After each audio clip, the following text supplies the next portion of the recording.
It takes more than a New Year's resolution to not write any bugs to be a great software engineer. This is episode 442 of the Soft Skills Engineering Podcast. I'm your host, Jamison Dance. I'm your host, Dave Smith. Soft Skills Engineering is the weekly advice show about all the non-technical things that go into the technical field of software development, like sticking to your New Year's resolutions and never writing any bugs the whole year. That's a good idea. We should do that. I mean, there's a pretty easy way to do it, which is not write any code. Although, if you participate in design discussions or architecture discussions, and I don't know, you probably just need to not do anything because you could contribute by faulty advice or incorrect requirements. You probably shouldn't. I mean, imagine chaos theory. You shouldn't even move or breathe. Don't do anything. You could. Yeah. You could definitely inadvertently, through a crazy chain of events, cause a bug to come into existence. Yeah, you know how some people talk about code bases as living, they're gardens, you tend to them, they grow. Uh-huh. You need a taxidermied code base. Locked in. Yeah.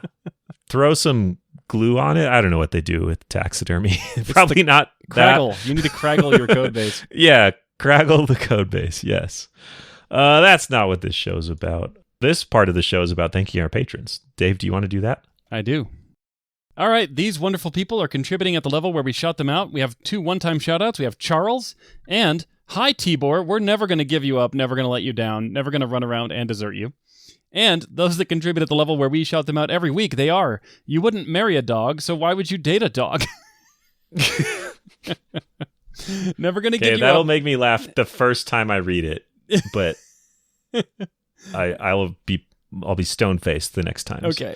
And then it looks like someone else chose a name of never going to give you up, never going to let you down, never going to run around and desert you. Good. Answer my question, you cowards. What is your favorite color? And a German word, Eichhornchen. All right. I don't know what that means. Maybe Jamison can look that up in case I said something not safe to say. Okay. Alexander Kuznetsov. 10. Print Lucas Morenton is cool. Go to 10. Nick Molyneux. MichaelYoung.dev. Attribute error. None-typed object has no attribute. 2-string. Javier Gonzalez. Chewy. Ted Timbrell. Alexa, set an alarm at 4 a.m. Okay, it did not work. Become a seniorengineer.com. Unsalted french fries are morally objectionable. Dan from Drone Deploy. Chase W. Norton. Dave, do you want to read our first question? Nice try. Advent of TypeScript is here. Check out adventofts.com. Never is not just a crater on Mars. Flamingo emoji. I like chicken. I like liver. Meow mix. Meow mix. Please deliver. Trash Panda Kyle. Boss. Kent. C. Dodds. What can people do if they want their own answers questioned? Go to softskills.audio and click the Nevar is not just a planet in the Vulcan system. Jenny Kim, Owen Shartle, the Stochastic Parrot, Helicone.ai, best observability tool for AI. Red Panda is best panda. Rust is turning people prematurely into crab. Crustacean, the Rust mascot is a crab. Yeah. Right? Okay, Jonathan Kings and I, beautiful functional user documentation. Dave, I am you from the future. Whatever you do, do not record. Episode number 752. Cody Sailing Away from WilliamAngel.net. Ragnar, Travis, Braden Keynes, John Grant, Brittany Ellick. This person's name is too hard to pronounce. Joe Grossberg. If you would like to join this illustrious crew, Dave, laugh now. I hear you like movies involving time travel. Los Chronocriminals is a great one. Don't watch the trailer. It's not good. Cody say. All right. Thank you. Thank you, everyone, for perpetuating the hilarity. It's so good. Let's perpetuate the question answering, which I will do. First, we need a question. I'm going to do that part, and then the other part. And then we'll question the answer. All right. Yes, yeah. This is from an anonymous listener who says, I would like your advice on how I can improve my communication skills. I realize that practicing is usually the best way, but I am interested in taking online courses or learning more on becoming a better communicator. However, I am currently taking courses in CS and would like to primarily focus on that. I'm wondering what your thoughts are, especially when it comes to investing time in either a community college or online extension course. So I picked this question, and I guess I'm revealing the inner workings of the show. I picked it because we talk a lot about communication skills, and sometimes we talk about specifics of here's a good way to communicate in this situation. But this is a very broad question about, I've heard communication skills are important. How do I do it now? I know enough to know maybe I don't have them is kind of the subtext I'm getting out of this question. Yes. Everyone talks about how it's a good thing to do. Very few people talk about how to do it well. Yeah. And that's because I don't know how. I just know good communication when I see it. A good communication is you repeat the stuff you hear a lot, right? Like communication is important. I think that's a sign of good communication.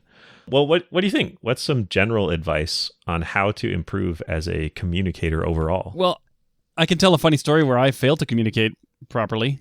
I'll take it. This is about 10 years ago, actually, and I was an engineering director, and I had 4 or 5 teams that were in the engineering department that I managed, and one of my daily routines was to get up in the morning my first thing I'd do when I got to work in the morning was to read through any bugs that had come in over the last 24 hours. So I was like the first triage, and I would route them to teams where I thought they would be fixed by. And every time I routed a bug to a team, I would try to write a little sentence about why I'm sending it to them. And typically that sentence would be something like, well, I think your team worked in this area recently, or I think this is in your area of ownership, something, simple.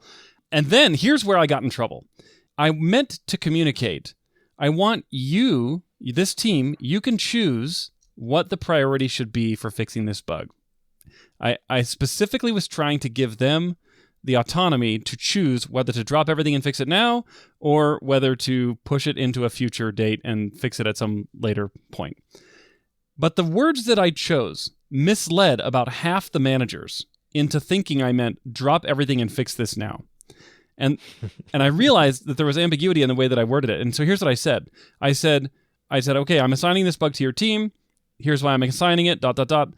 Now, I'm trying to remember the exact words I've used because I have banished these words from my vocabulary because it created such a problem. But I said something like, I'm giving this to your team to prioritize. And like I said, what I meant by that was you can choose the priority. But what about half the managers heard was prioritize this as priority number 1. Yeah, please prioritize this. And you meant do the work of assigning a priority to it. Yes. You choose the priority. I didn't mean and I meant, oh man. Anyway, then I was doing this for months. And finally, someone mentioned in one of our engineering management meetings, just kind of offhand, like, well, yeah, Dave kind of disrupts our sprints a lot because he gives us these bugs that we have to fix right away. And I caught the offhand comment in a meeting, and I was like, wait a minute, what? I can only remember once that I've said, hey, drop everything and work on this in the last year. What are you talking about? And the manager was like, well, yeah, you do it to us every week. And I was like, oh no, what did I say? What did I do? And they really couldn't explain to me what I had done wrong. So I had to go back and read the comments. And then I realized, oh my goodness, I've been saying prioritize when I meant choose a priority. Anyway, honestly, Jamison, that experience was so impactful for me that I almost lost faith in my ability to communicate at all. Just because literally I said the words and half of the people I said them to interpreted them to mean the exact opposite of what I meant. And it wasn't like jargon, right? You're talking to experts in your own field. Yeah. It wasn't... Yeah, if I can't communicate with these people... people you work with all the time. Yeah.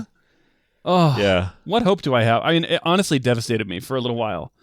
And so, I immediately changed my wording because, I was able to fix that one problem very easily, right? So I just started using the term, you choose the priority, or I'm allowing you the autonomy to choose a priority. Just, you do it. And please note, I'm not asking you to drop everything and fix this now. But it just made me question everything else I say. Well, and that's how you do it. Actually, it is interesting to look at that story because I think it illustrates one of the ways good communication is. It's like Inception. It's where the message you intend to communicate is understood by the other person. Right. It's not that you said pretty words or everyone feels good or they think you're funny or smart or eloquent or whatever. Did they understand the concept that you were trying to get into their brain? Is it in their brain?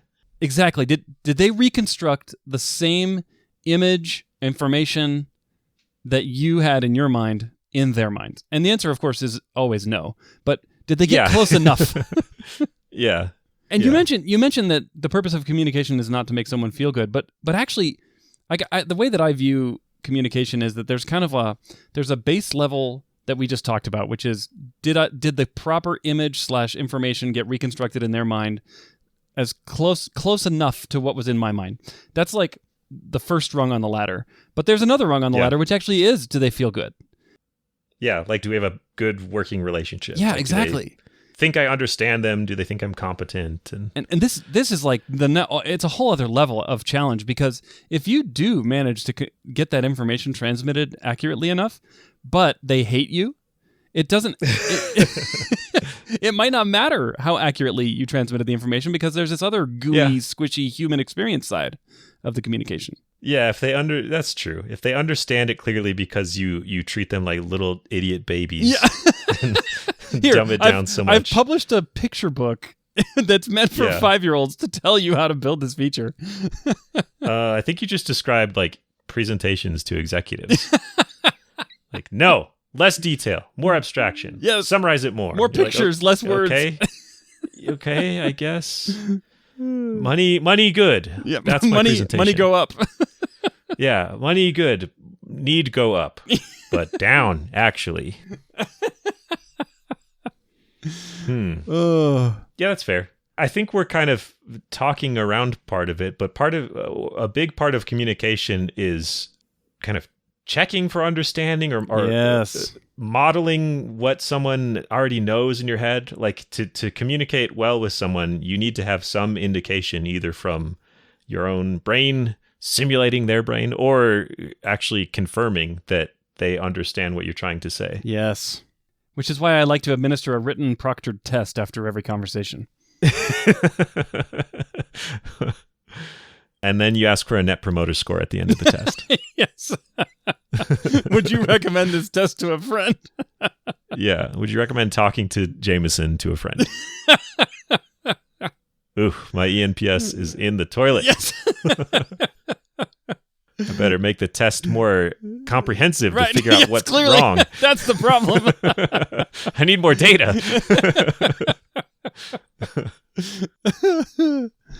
Oh, man, I could talk all day about this. So I've given some feedback to people who found themselves delivering a talk at a conference. The thing that I told them was, don't be afraid to restate the, quote, obvious. You know, when you're communicating with someone, sometimes you make assumptions. Like, I often make assumptions like, oh, well, they probably already know these 3 things, so I'm not going to state those. I'm going to skip that because we have a shared understanding of that part and then move on. And there are 2 problems that happen when you don't state the obvious stuff and leave it, let's just say what it is. It's an assumption that the other person already knows. And the first problem is that they might not actually know the things that you think are obvious, because everyone's coming with a different set of experiences, and they just may not have had a chance to receive that information in the past. And the second thing that happens is more like an opportunity cost. You missed an opportunity to clearly indicate to your audience that you understand it, and give them confidence that you understand the foundational groundwork here that you're working with, your shared understanding. I like that. We're kind of giving tips of things to do, but you mentioned practice, and I think you're right that practicing is a good way to get better at most things. Mm-hmm. You also mentioned conference talks, and I think giving talks at meetups, those are usually a lower bar to get into, and meetups are always desperate for people to present on something. True. I think that's a good way to practice that specific, like, one-to-many style of communication, where you're up in front of a group talking and trying to transmit an idea. Mm-hmm. Obviously, many other kinds of communication happen and exist, but that's one that's important. And also, there's an easy avenue to practice, which is just go sign up for a talk. It might suck. That's fine. The bar is low for meetup talks generally. Yeah. Mm-hmm. And you'll get better the more you do it.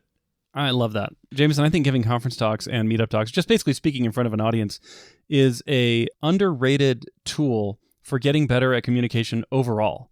Because there's something that shifts in my mind when I'm preparing to share information with a group, that it like puts my brain at a higher state of, I don't know the right word to describe this, but it's like when you're preparing to teach versus just learning something yourself.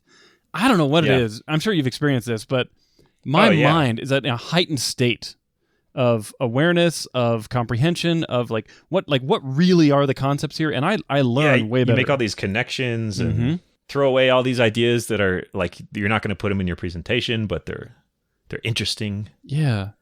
So I think that's a great idea. Another idea is start a podcast. Yeah. Don't do it about soft skills in software engineering, though. Yeah. That's taken. That's already taken. There's already one. Yeah. We're famously litigious, but Yes, only we in are. space, I guess. If you thought the Mickey Mouse legal action over the last Yeah. 100 years is serious, wait until you try to start a soft skills podcast for software As soon as you step foot off of this planet, we'll sue the pants off you. Yes, with our space lawyers. Sue the spacesuit off of you. And then you'll die. So I guess we're threatening to murder you. Well, the consequences are dire. this was a metaphor, just in case anyone... Speaking of communication. Yeah. Yeah, we'll clarify. What else? And especially what about the kind of like the, I don't know, I'll call it the work communication, where it's one-to-one or one to a couple people. It's not the same as presenting a prepared thing to a big group. Mm-hmm. That you put in orders of magnitude more time in the prep than in the giving. How do you practice and get better at that? Like the one-on-one stuff? Yeah. Yeah. Well, one thing that I do that I think has served me pretty well is when someone is sitting down one-on-one with me and talking to me, there's a few different, situations that are prevalent in that scenario. One is they're bringing a question to me. Another one is they're bringing a concern to me. Another one is they're just talking to talk. And that's okay too, right? And in all three of those scenarios, I find that my best first response is to ask them a question. Whether they're bringing me a question or bringing me a concern or just talking, if I can respond to them with a question, it accomplishes several really cool things in a communication scenario. First of all, it can help me clarify that I've understood them. And second of all, it makes them feel good, which makes them more likely to communicate more clearly with you because they're not going to be on edge. They're going to feel comfortable. Yeah, like this person's taking me seriously. Exactly. And I regularly get feedback from people that says, Dave really takes my concerns and my conversations seriously. And I think people can feel that. Now, on the other hand, I do come across as a little bit intense sometimes because I think sometimes I come across as like a what's that called? Like a police officer that's an interrogator. Yeah, an interrogator. That's the word. Yeah. And I have to be careful of that because it's like, oh really? What color shirt were you wearing when this happened? It's like not exactly what I'm trying to do. But I have found that works really good. And on the other side of it, when I'm the one who's sharing or coming to someone with a question or a concern, if they immediately jump in with an answer or jump in with a story of their own, I often feel unheard. And I never want someone to feel that way on the other end of a one-on-one conversation. Yeah. They're just waiting for their turn. Yeah, exactly. Yeah. Not really listening. Well, I was really listening, but I'm not going to ask a question. I was going to say, prove it. Prove it by asking a follow-up question. Have we answered the question? That's my question. I think so. I want to add just one kind of cross-cutting thing, which is for a software engineer, a great framework for thinking about communication and planning your own communication is to consider all communication as a form of user interface. Everything you put out there, whether verbal or written, is a user interface. And it could be lots of users, it could be one user, but it's always a user. And so I try, let's just talk about written for a minute. Like when I've written an email or a Slack message, sometimes I will read through that email, and depending on how much of a hurry I'm in, I will look at some of the wording and think, could this be misconstrued for something else? Like, is this too long? Will someone just stop reading halfway through? And if so, will they get the most important information? Could this just be 3 bullet points? Oh, yeah, here's a great one. I have avoided using the word now in most of my written communication. And that's because it's very easy to misconstrue it for the word not. And like, for example, if I say, I can now edit this code, I have so many times either typoed it myself as I cannot edit this code, or someone else misread it as not, I cannot edit this code, that I just stopped using that word in my communication. And so sometimes I will read through my written emails and Slack messages and try to figure out like which one of these words could easily be misconstrued for a different one, and let's just reword this thing to make sure that can't happen. Yeah. I tend to be pretty wordy, and the faster I'm going, the wordier I am. So I do a lot of deleting. Mm-hmm. Hopefully that helps. Maybe I delete the key important information. But it's usually deleting equivocation of some kind, or what do you mean by equivocation? Doesn't mean anything. Like, I really think that, and I can just delete all of that. Yeah, and just say the word yes. The thought. Yes, or maybe we should. I don't know. Yeah. Yeah. Just get rid of the maybe. Get rid of the should. Just be like, I propose. I don't know. Yeah, that's great. All right. Surely we've answered it now. We have, and we questioned the answer, so I think we're done with this one. All right. Dave, will you read our next question? Yes, this comes from a listener named Chris P. Bacon. I have to make a confession. I am a job hopper, never staying longer at a job than a year. I am getting bored quickly. I always get the feeling of the grass is greener on the other side, and I keep finding myself distracted from my current job. Always thinking of the next step, the next job, the next big thing. This feeling is a double-edged sword. On the one hand, I know that I am aware that this repeated behavior is not sustainable and healthy. On the other hand, it helped me progress extremely in my career and climb the ladder quickly. And now, after 5 years of experience, I landed at big tech in my dream job role. But I still get this old feeling of planning the next thing, finding myself distracted and losing interest and not being satisfied.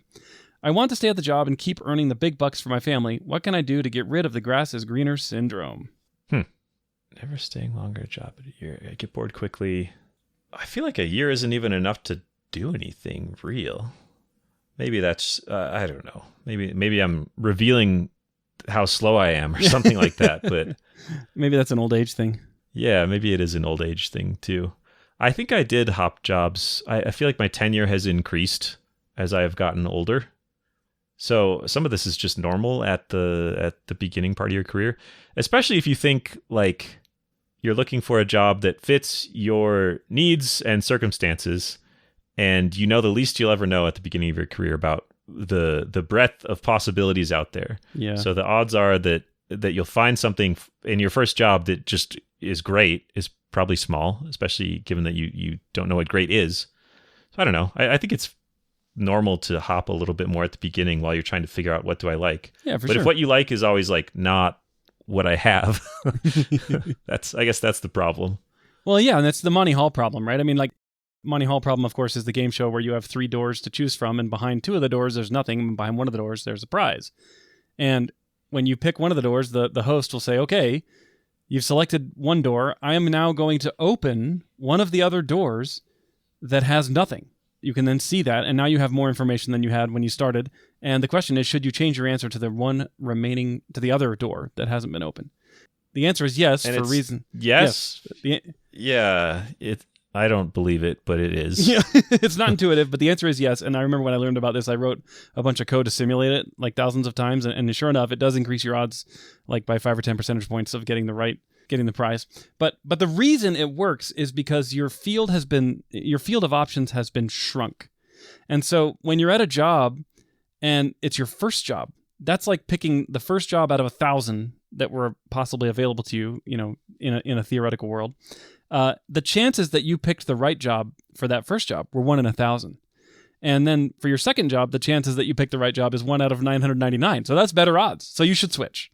Just keep hopping. Yeah, just keep going until it's like that one job remains. Wait, until the one job Yeah, until your chances of finding the dream job is 1 in 1 because you've already explored the other 999 options. That's also assuming that you can tell you found it Yes. and you don't hop away from your dream job. That's true. Prematurely. Do you feel like you've ever left too early? Like if you look back on your career, do you feel, are there places you wish you had stayed longer? Financially, yes. It's numerically, objectively true that if I had stayed at one of my previous companies for, let's see, like 2.5 more years, I would have made a lot of money. Yeah. Like life-changing amounts of money. But I left early and left all that money on the table like a dummy. But you didn't know. I mean, I don't know. That's just them's the breaks. Yeah, but that was the cost. That was the opportunity cost of job hopping. Yeah. I asked this question because if I look back at all of my job changes, did I go too early? I thought I was going to say, no, I feel like I left at the right time at all of them, but now I'm looking back and realizing the answer is no. Yeah, no, I think honestly, I felt pretty good about the job timing that I had. And the only time I ever even got an indication that there was something better was that one time. And I think that the point that you made for me, Jamison, was how would you even know? Yeah. And the answer is, I think most of the time you won't. But this person isn't even talking about financial windfall purely. Although that, I don't know, job hopping often increases your salary. They're saying, I just want to do new things. I get bored. Mm-hmm. The next step, the next job, the next big thing. I feel like my standard belief here is that you learn things from staying longer at a job than you do from switching jobs. You learn different things. I think I missed a word there. There definitely is a ballpark of knowledge that can only be acquired by living with the consequences of your choices for extended periods of time.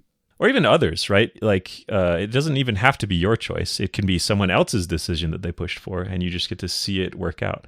If you hop jobs, you often get to see, you get totally new worlds, but you don't get as much of the history and how they change over time. So you might see a totally different tech stack, but you don't see how that was chosen and the consequences of choosing it as the code base evolves over time. You just see the snapshot of like, now I'm in this tech stack. Here's this new observability tool that I learned.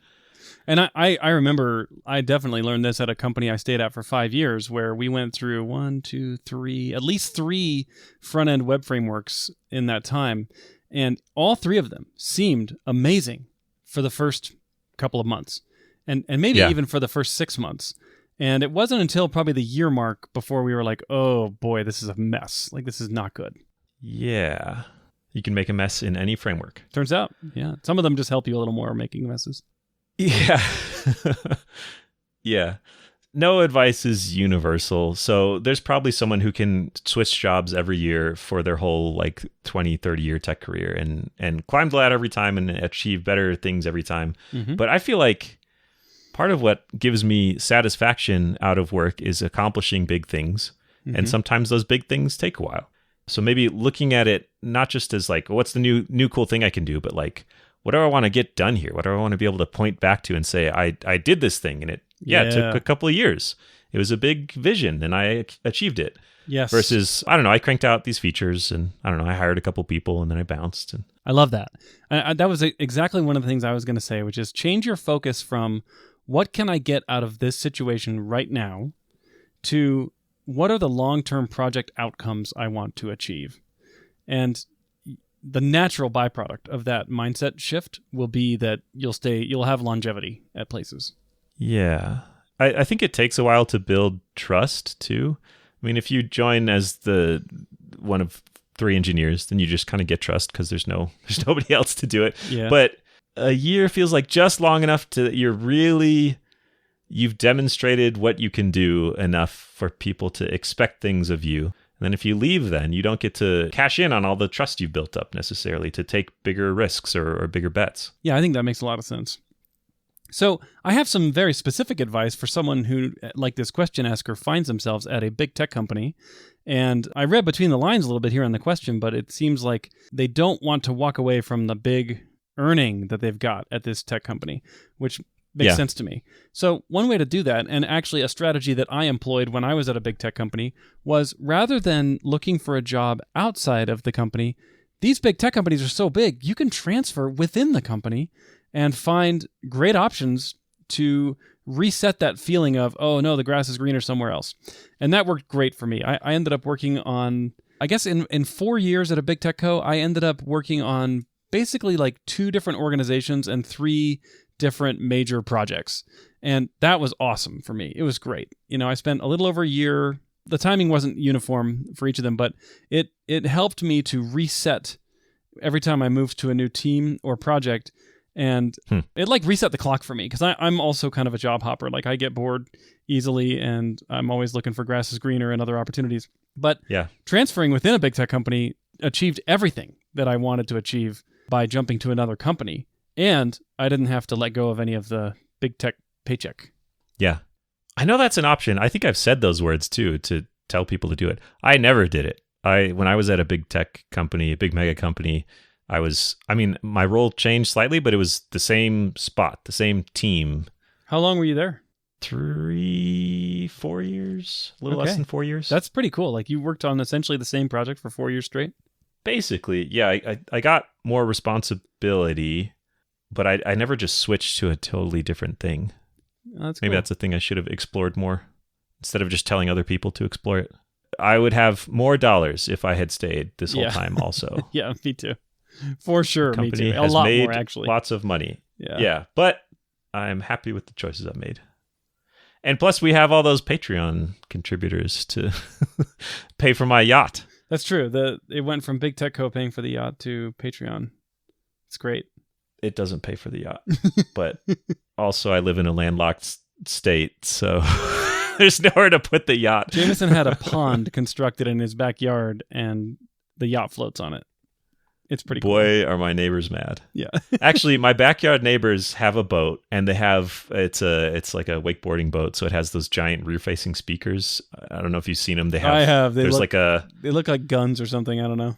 Yeah, they look like rockets. Yeah, exactly. And they sound like rockets also. Yeah. And so maybe I do need to construct a pond in my backyard as revenge on them for cranking the tunes. Just they park their boat with the speakers facing our house and just blast the music. Are you while I serious? clean it. Oh my goodness. Yeah.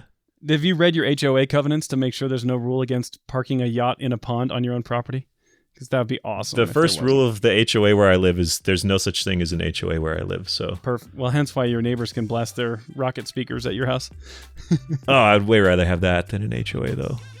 Yeah. Well, we're talking about stuff people can clearly relate to, and yes. Obviously important for their tech careers. Have we answered the question? I think so, and I'm not even going to question the answer. What can people do if they want their own questions answered? Go over to softskills.audio and click the Ask a Question button where you can fill out our form. We need to just give an absolutely huge thanks to everyone who has been doing that. We love reading your questions. It's been wonderful to read them all, and they just keep coming. And every time a new question shows up, I'm like, oh my gosh, my heart, it's growing. It's swelling. Yeah. I love it. Thank you. There's more to learn out there. That's part of what it tells me. All right, thank you. We appreciate you. Thank you for listening. We will catch you next week.